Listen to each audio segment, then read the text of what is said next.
बेमेतरा में भारतीय जनता पार्टी के कार्यकर्ता और स्थानीय लोगन मन संग जम के होली खेले उप मुख्यमंत्री विजय शर्मा।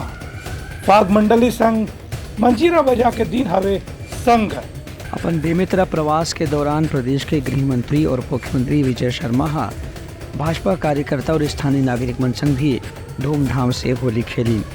तब मौका में भाग के मंडली के साथ में शामिल होकर के विजय शर्मा जयकारा घलो बजाई और फाग के धुन में होली के आनंद लीन।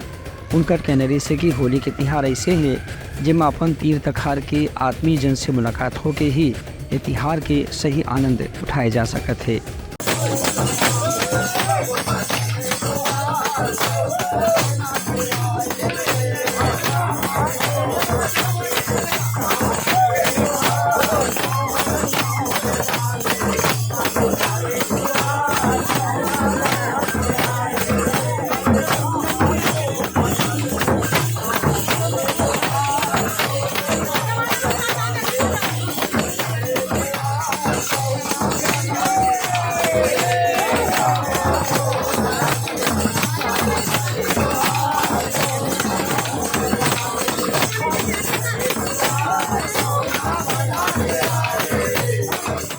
विजय शर्मा कहन कि बेमेतरा में उनकर होली आज नहीं कतकुन बछर पुराना है। ब्यूरो रिपोर्ट उतलंघा न्यूज़।